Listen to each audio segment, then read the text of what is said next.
Hello everyone. तो आज हम लोग पढ़ेंगे सजीवों के कुछ प्रमुख लक्षणों के बारे में। इससे पहले मैंने वृद्धि बताया था आपको कि वृद्धि जो है वो किसी भी सजीव का विशिष्ट लक्षण नहीं होता है। क्यों नहीं होता है? क्योंकि निर्जीवों में भी वृद्धि होती है, उनके भार में वृद्धि होती है, उनके आकार में वृद्धि होती है। तो पहला आपका जो पॉइंट लिखा हुआ है लक्षणों का, मैंने आपको ये लिखने के लिए दिया है।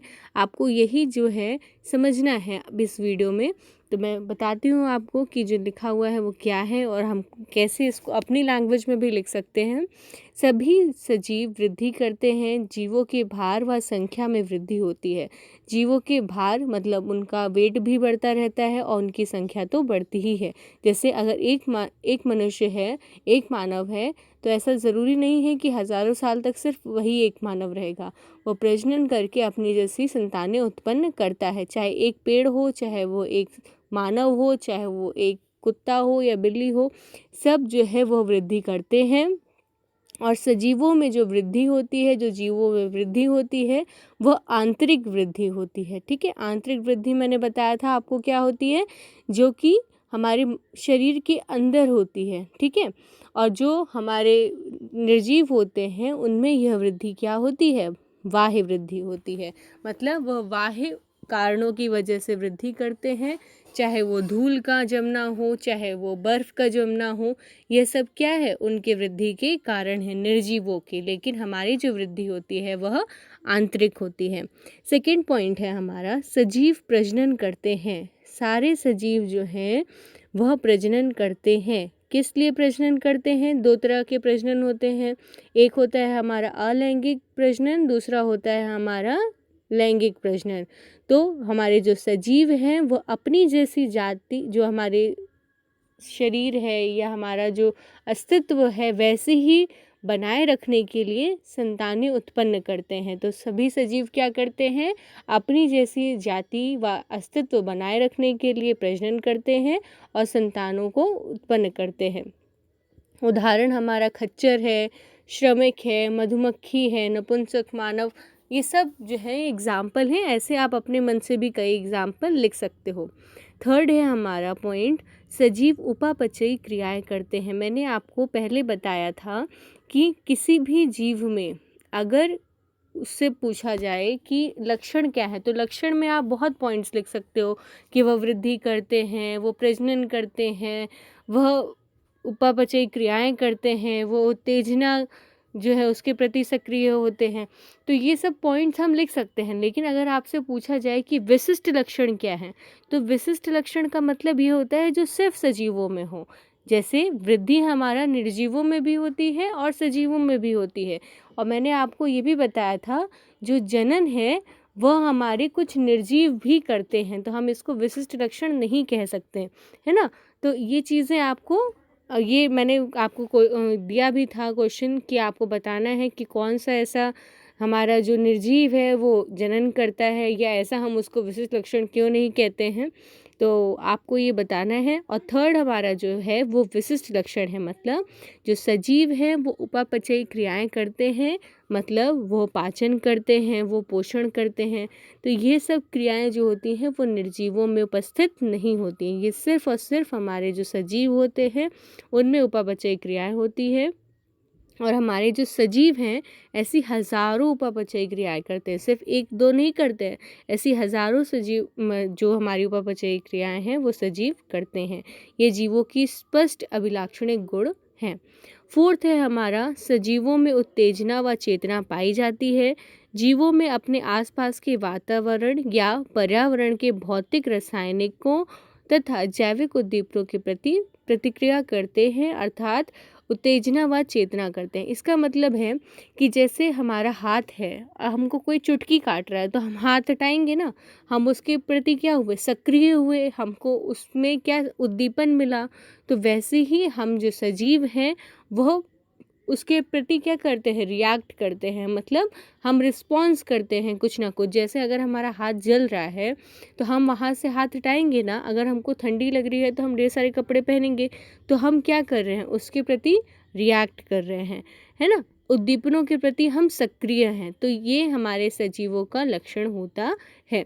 जीव जगत में मानव स्वचेतना रहता है, अर्थात अपने आप से अवगत है, मतलब वह अवगत खुद से हो जाता है, कोई उसको बताने की ज़रूरत नहीं है। जैसे अगर आपका हाथ जल रहा है तो ज़रूरी नहीं है कि आपको कोई बताए तभी आपको एहसास होगा कि ये हाथ हमारा जल रहा है या ठंडी है। अगर बहुत ज़्यादा अभी जैसे नॉर्मल टेम्परेचर है, लेकिन अगर बहुत गर्मी पड़ती है, मई जून का महीना चल रहा होता है, तो क्या हमें बताने की कुछ ज़रूरत पड़ती है कि अगर न्यूज़ चैनल में आएगा तभी हमको पता चलेगा कि गर्मी है या ठंडी आने वाली है, तो हमको कोई बताएगा अरे ठंडी है चलो स्वेटर पहनो।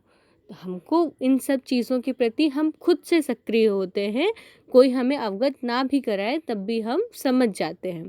ठीक। फिफ्थ है हमारा, जीवों का निश्चित आकार व आकृति होती है, मतलब कोई भी जीव है उसका निश्चित आकार होगा और उसकी कोई ना कोई आकृति होगी ही होगी, लेकिन ये इसका विशिष्ट लक्षण नहीं होता है, क्योंकि हमारे जो निर्जीव हैं उनका भी आकार होता है, उनकी भी आकृति होती है, लेकिन यह उनका एक लक्षण है जीवों का, लेकिन विशिष्ट लक्षण नहीं है। सिक्स्थ है आपका, जीवों में जैविक क्रियाएं जैसे श्वसन, उत्सर्जन, प्रकाश संश्लेषण आदि क्रियाएं होती हैं।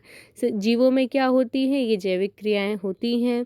सेवेंथ है हमारा, जीवों में विभिन्नता, अनुकूलता, समन्वय, गतियाँ, जीवन संघर्ष आदि क्रियाएं होती हैं। मतलब जीवों में विभिन्नता, अलग अलग तरह के जीव होते हैं ना, ऐसा तो है नहीं कि मानव है तो सारे हमें हर एक कुत्ता भी हमें मानव जैसा दिखाई दे रहा है, ऐसा तो है नहीं। हम हर एक इंसान में क्या है, विभिन्नताएं हैं, हर इंसान अलग है, हर जीव अलग है, हर पेड़ पौधे अलग हैं, सब जगह एक जैसे पेड़ पौधे भी नहीं होते हैं, है ना।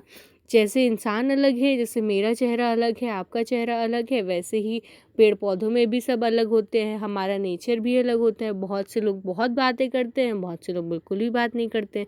अनुकूलता मतलब कि जैसे कि कुछ जीव ऐसे होते हैं जो गर्मी में सरवाइव कर पाते हैं, मतलब रह पाते हैं, और कुछ जीव ऐसे होते हैं जो ठंड में रह पाते हैं। अब जैसे हमारे अभी आप 12th क्लास में पढ़ोगे कि जो जीव है वो मौसम के आधार पे प्रजनन करते हैं। जैसे मेढक हमको सिर्फ बारिश के मौसम में ही क्यों दिखाई देता है? क्योंकि वह उस टाइम पे प्रजनन करता है और अपनी जैसे संतानें उत्पन्न करता है। आप आगे इसको पढ़ोगे 12th क्लास में, तो ये क्या है? अनुकूलन है। ये अपने विशिष्ट अनुकूल, जब वो उसका मौसम रहता है तब वह अपनी तरह संतानें उत्पन्न करता है।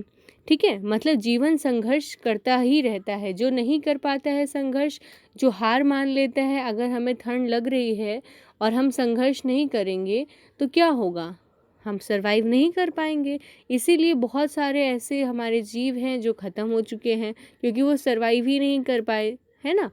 तो 8th हमारा क्या है? जीवों की अनंत मृत्यु होती है, मतलब अंततः मृत्यु होती है। अंततः यहाँ अनंत नहीं होगा, अंततः मृत्यु होती है, मतलब जीव जो है वो ख़त्म हो जाते हैं। जैसे कि सबकी अपनी अपनी जीवन अवधि होती है, किसी की 10 साल होगी, किसी की 20 साल होगी। जैसे हमारी जो है, एक मान के आप चलो कि 60-70 वर्ष है या 80 वर्ष है, तो हमारी एक मृत्यु होने का एक समय है, निश्चित है। हमारा जो समय है वो निश्चित रहता है। जैसे आम का पेड़ है, वह निश्चित समय तक जीवित रहता है, वैसे ही हमारे हर एक जीव की जो मृत्यु है वो होना मतलब ज़रूरी है, या कह सकते हैं आप मान के चलो सभी जितने जीव हैं उनकी मृत्यु होती ही है, लेकिन निर्जीव में ऐसा नहीं होता है। अब आगे हम पढ़ते हैं जैव विविधता क्या होती है। ये बहुत इम्पॉर्टेंट टॉपिक है आपका, वैसे इसको समझिएगा, मैंने आपको लिखवा ही दिया है, तो अब आपको केवल समझना है। हम अपने चारों ओर अनेक प्रकार के पेड़ पौधे, जीव जंतु, कीट पक्षी व अन्य प्राणी देखते हैं। सूक्ष्म जीवाणु से लेकर गाय, हाथी तथा शैवाल से लेकर विशाल वृक्षों से सहित विभिन्न परिमाण, आकार, संरचना वाले लगभग 1.8 मिलियन वाले जीव सजीव ज्ञात होते हैं। मतलब सोचो, हमारे घर के आसपास हम इतने पेड़ पौधे देखते हैं, इतने जीव जंतु देखते हैं, इतने पक्षी देखते हैं, इतने कीट देखते हैं, सब क्या है? अलग अलग हैं, कोई आपको एक जैसा नहीं दिखाई देगा। सोचो हमारे मतलब पूरे जैविक जितनी अच्छी क्रियाएं चल रही हैं, सब में अलग अलग प्रकार के हमको दिखाई देते हैं ना। ऐसा तो है नहीं मेढक है तो एक जगह सिर्फ मेढक ही मेढक है, फिर भालू ही भालू है, सुअर ही सुअर है, तो कितनी विभिन्नताएं हैं। मतलब 1.8 मतलब 1.8 मिलियन वाले जीव हमें ज्ञात हैं। इस टाइम पे हम जानते हैं, हमारे मनुष्यों ने उनकी खोज की है, उनका नाम है, जो भी है उन्होंने देखा है उनको और बताया है हमारे लोगों को कि इतने जीव हमारे प्रेजेंट हैं, मतलब जीव अलग अलग तरीके के हमारे यहाँ प्रेजेंट है। जीवों की इस बड़ी संख्या व विविधता को ही हम क्या कहते हैं, जैव विविधता कहते हैं। जैव विविधता क्या हुई, हमारे चाहे जितने अलग अलग तरीके के प्राणी हैं, पक्षी हैं, जीव हैं, कीट हैं, ये सब क्या है, अलग अलग है ना। ऐसे 1.8 मिलियन सजीव हमें ज्ञात होते हैं।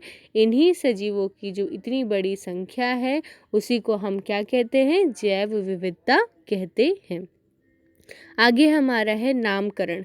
नामकरण मतलब नॉमिनेशन। जैसे नॉमिनेशन मतलब होता है कि जैसे हमारा नाम है वैसे हमारे जीवों का भी नाम है। किसने कुत्ते का नाम कुत्ता रखा, ये भी तो जानना ज़रूरी है ना। अब किसने भालू का नाम भालू रखा, क्यों भालू जैसे ही हमको और भी चीज़ें दिखाई देती हैं, क्यों एक जैसे ही हमको बहुत सारे सजीव दिखाई देते हैं, है ना। तो हम इनको पढ़ेंगे। एक ही जाति के जीवों को अनेक स्थानीय नाम होते हैं, अतः अंतर्राष्ट्रीय स्तर पर इन्हें पहचानना कठिन होता है। इसलिए जीवधारियों को अंतर्राष्ट्रीय नाम दिया जाता है। जैसे कि आपके घर का नाम अलग है, आपको कोई छोटी कहता है, कोई आपके घर में आपको संजू कहता है, मंजू कहता है। आपके घर में हर एक इंसान आपको अलग नाम से बुलाता है। लेकिन अगर आप बाहर जाओगे और अगर आपको अपना नाम बताना होगा तो आप अपना एक ही नाम बताओगे ना कि आपका नाम ये है। वरना अगर कोई कहेगा मेरा नाम संजू है, मेरा नाम मंजू है, ये है वो है, तो आपको अलग अलग तरीके के लोग अलग अलग नाम से बुलाते होंगे, लेकिन आपका एक पर्टिकुलर नाम है। वैसे ही हमारे जीवों का नाम रखा गया है। चाहे हम किसी कुत्ते को पालते हैं तो उसका नाम हम भले ही टॉमी, रमी, जो भी मन करें हम वो रख दें, लेकिन वो है तो एक डॉग ही ना। तो वैसे ही हमारे जितने भी जीव प्रेजेंट हैं इस दुनिया में, सबका नाम रखा गया है, जिसको अंतर्राष्ट्रीय नाम दिया जाता है। यह नाम जीव का एक मानक नाम होता है, जिससे वह उसी नाम से सारे विश्व में जाना जाता है। जैसे आपका जो नाम है, जैसे मेरा नाम आकृति है, तो मुझे सब लोग आकृति के नाम से ही जानते हैं, ठीक है। भले ही मेरे घर में मेरे घर वाले भैया, मम्मी, पापा सब अलग अलग नाम से मुझे बुलाते हों, लेकिन मेरा नाम क्या है, आकृति है। तो अगर मैं बाहर कहीं अपना नाम बताती हूँ तो मैं अपना ही नाम बताती हूँ ना। तो मुझे बाहर वाले लोग कैसे जानते हैं, मेरे नाम से जानते हैं। घर वाले भी वो नाम जानते हैं और बाहर वाले भी मुझे उसी नाम से जानते हैं। वैसे ही हर एक जीव का उसका क्या होता है, एक मानक नाम होता है। इस प्रक्रिया को ही हम क्या कहते हैं, नाम पद्धति कहते हैं या नामकरण कहते हैं। जैसे आपका नामकरण होता है वैसे जीवों का नामकरण होता है। अध्ययन को सरल बनाने के लिए वैज्ञानिकों ने प्रत्येक जीव को एक वैज्ञानिक नाम देने की प्रक्रिया बनाई है। जैसे हमारा क्या नाम है, जैसे मेरा नाम तो आकृति है, लेकिन हम मनुष्यों का क्या नाम है, होमोसेपियंस है, ठीक है। तो वैसे ही सारे सजीवों का नाम रखा गया है। ये इसलिए रखा गया है ताकि हम हर एक सजीव को जान सकें। डॉग को हम डॉग जानते हैं, क्योंकि अगर सब टॉमी, रैमी, सैमी, टाइगर ये सब बुलाते रहते तो हमें पता ही नहीं चलता कि ये डॉग है कि टॉमी है कि रैमी है कि सैमी है ना। तो अध्ययन को सरल बनाने के लिए वैज्ञानिकों ने यह नाम रखा है।